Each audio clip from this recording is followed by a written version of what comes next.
Hi guys, my name is Bobby. Welcome back, and today I'm going to be talking about a readathon that I'm going to be participating in July.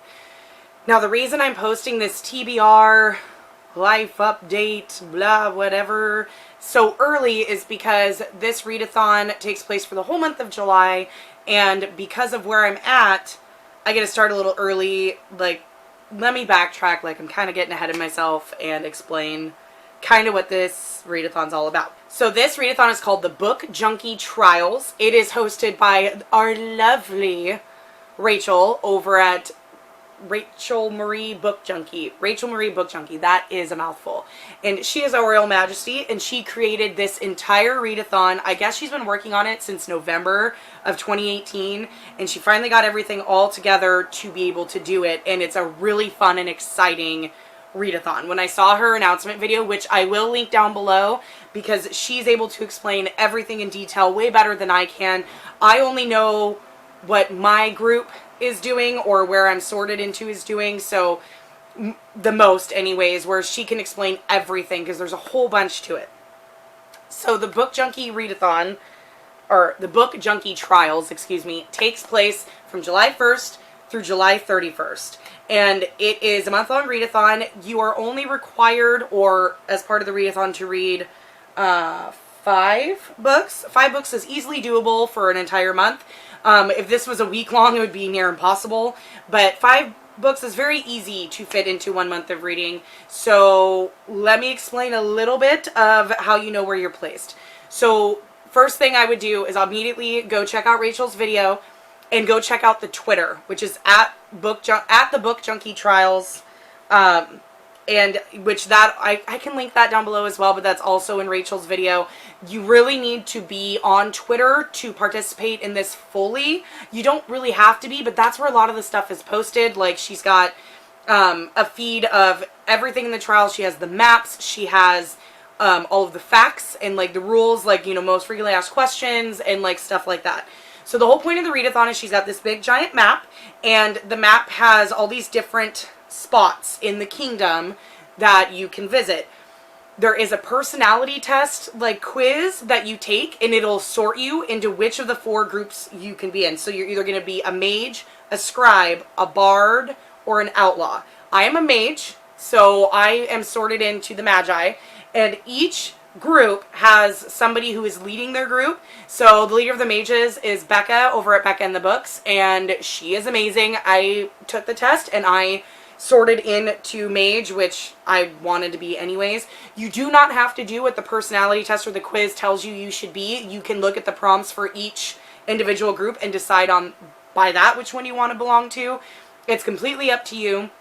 I do not remember who all the other hosts are. There's 3 other hosts that are doing each group. I just know Becca is in control of the Magi. She's called the Marquess of the Magi, and so she's got her own announcement video, and each individual leader of each group has their own announcement videos talking about their specific challenges for their specific group. So as a mage, there are 5 prompts that I have to follow, and 4 are ones that are specific to mages, and the 5th one is considered the Bookie Grail, and that is the group book.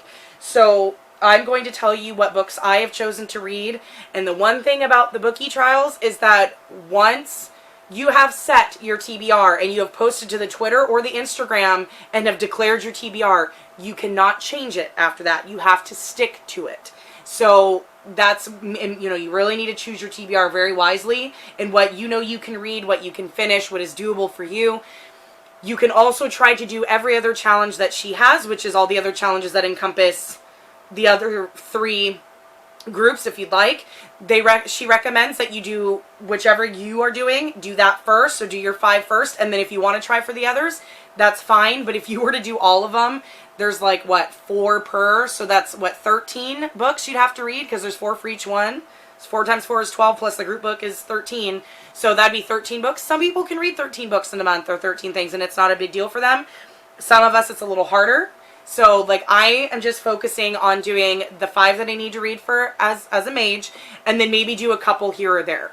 There's a point system, so for every book that you read, you go onto the Twitter or onto her announcement video, and there is a link you click, and it takes you to a survey, and you put in your name, which team you belong to, what book you read, and for what tasks get completed, and then you get 10 points for your team. And so it's a competition to see who gets the most points.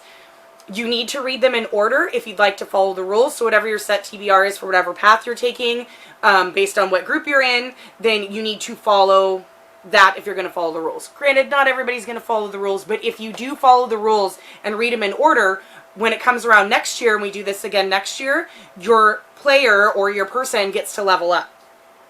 Each individual, a scribe, bard, mage, and the outlaws, they each have a strength and a weakness that adds to it. So for the mage, their strength is that they can bend time.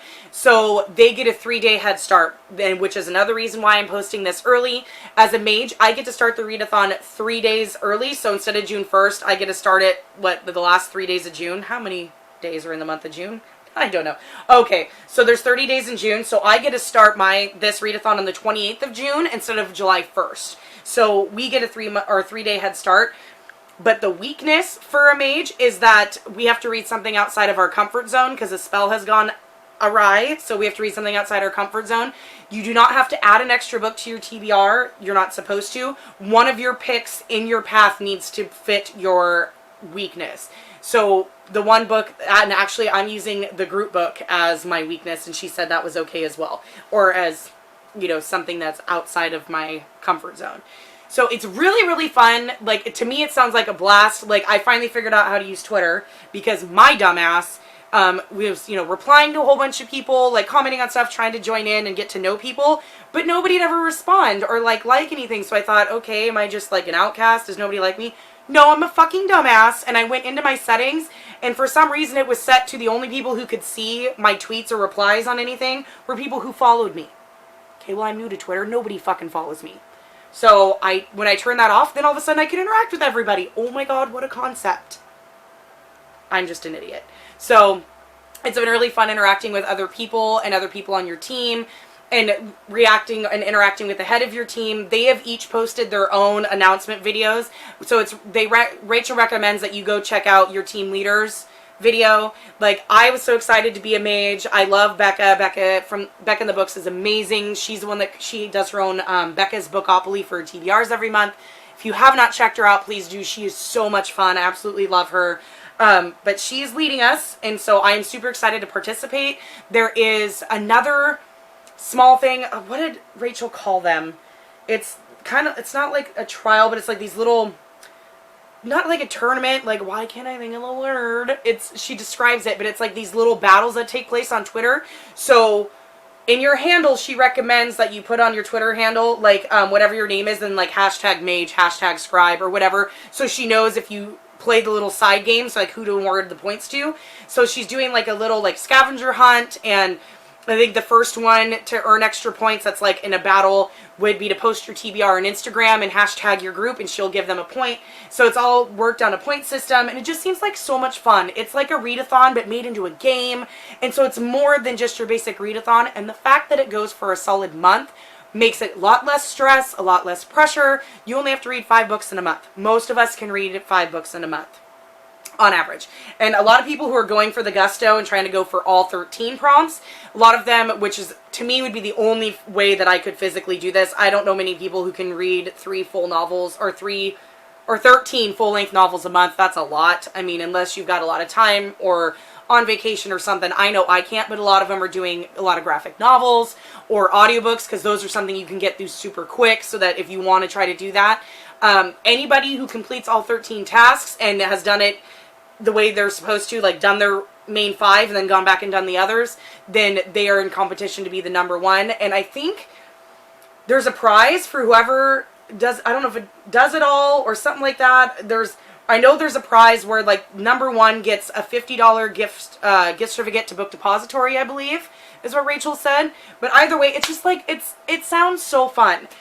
And July is, I don't know why, like, I mean, July is an interesting month. So July, from the 5th until the 11th, I will be gone. We are driving to Disneyland. And so I don't know how I'm going to plan on reading during this time. A couple of these books are small I could take with me, and there's a lot of driving in the car. And I also told Vicky that I would participate in her read-along of Pillars of the Earth, which I've always wanted to read. That's a 1,000-page book. So that's also going to be trying to read good chunks of that in July. What is wrong with me? My birthday month, is in July. My birthday is July 10th. So I will be in a car traveling back from Disneyland on my birthday this year. Yay me. So it's just, July's a busy month, but I'm going to make this work because I'm so excited. So anyways, the 5 prompts for a mage. And this is like what my TBR is going to be. So number 1, we start out in Orc Grove, which is to read a gory, gruesome, or gritty book. And so I'm going to read Kin by Keelan Patrick Burke. Kin, like, I've heard mixed reviews about this. I mean, it's not very long. It's like under 300 pages. But this is a horror. But this has, I've heard it's like reminiscent of like the Texas Chainsaw Massacre. Like really gory. Inbred Hicks, like kind of in the hills have eyes with the Texas Chainsaw Massacre vibes. It's supposed to be really fucking disgusting. I'm here for it. I was going to kind of save this for October, but for some reason, like spring and summer, I'm always in the mood for like really gross horror. I don't know why that is, but this is going to be for Orc Grove. And then the next prompt is Pirate Cove, which you need to read a book that's at least partly set on the sea. So I'm going to be reading Into the Drowning Deep by Mira Grant, which is a pseudonym for Shauna McGuire. I've heard really good things about this book. Most people have started to classify it as like a horror because it's about mermaids, but the mermaids are evil. Like, mermaids in lore are vicious creatures. They're not like the nice, sweet Ariel creatures. They're vicious and mean. And so this follows suit in that. And there's a ship that's out there on the Marianas Trench, and they're trying to do a documentary on these mermaids. They go missing. Everybody in the boat disappears. And so then the main character, her sister was on that boat, so she gets another expedition to go out, try to find her and see what happened. So this book takes place predominantly on the sea. So that will be for prompt number 2. Prompt number 3 is Glimmer. Beautiful or colorful book. So I've decided to read Girls of Paper and Fire by Natasha Nunn. I have been putting this book off for a long time, and as you can see, it's very pretty and colorful. This got a lot of hype. I've heard some mixed reviews. Most people love this book, and I know I probably will too. I'm sure I will enjoy it. But I'm one that I'm just putting shit off until the hype has died down, and the sequel is coming out in November, and I haven't read this yet, so I want to get this read. Just yesterday, I picked up a hyped YA fantasy from last year that I've let the hype die down on before I read it, and I just started it yesterday. So I'm kind of staying on brand, but this is for beautiful or colorful.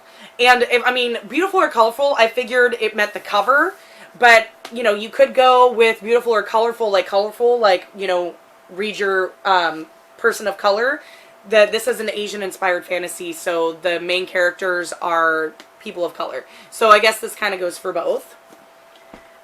And then the next one is 4, which is Draconic Isle. Dragon Isle, Draconic Isle, a book with dragons.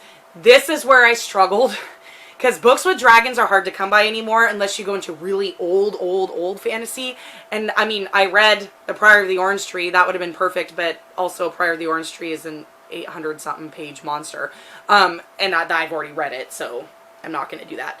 But I was like, okay, so I literally Googled books with dragons in it, and like just started going through like Goodreads lists and stuff, trying to find books with dragons. And I found one that is of reasonable length, and actually Sam over at Thoughts on Tomes read this last month or the month before because it's by one of her favorite authors, and I believe it's one of her older books. And the author has buzz on BookTube, so I was like, I'll get it. I bought it off Amazon. It was $5. I had to get the mass market paperback because it's an older book, so all the other ones were expensive. Yeah, this was published in 2006. And that's His Majesty's Dragon by Naomi Novik. So you may have heard of Naomi Novik. She wrote Uprooted and Spinning Silver. Both of those had a lot of buzz on BookTube.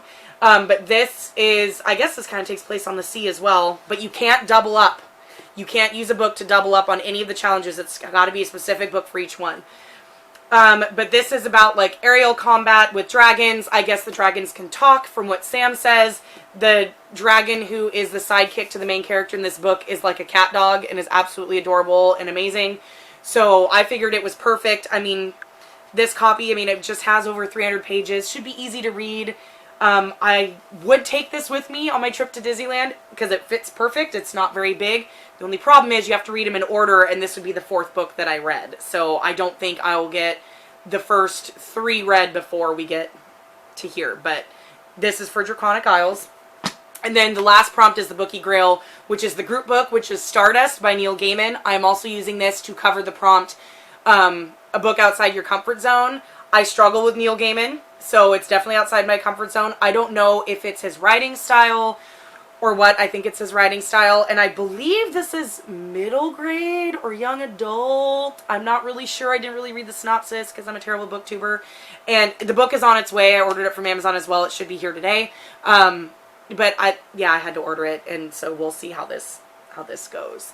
But there are, 12 other prompts, and each one, nobody doubles up on a prompt, so these prompts are only for the mages, and then there's 4 for each specific ones.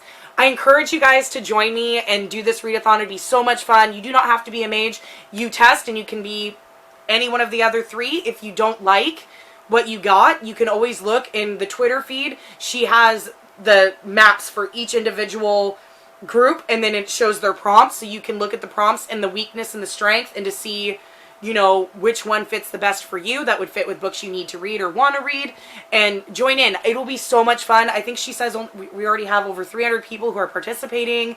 I'm very excited to do this readathon. It'll be so much fun. It's just going to be in a crappy month, but I'm gonna make it work. But I had to post the TBR early, so that since I start 3 days early, and especially if you guys want to join in, it gives you time to get TBR set, figure out what you're gonna be, what you're gonna do. I hope you guys join us.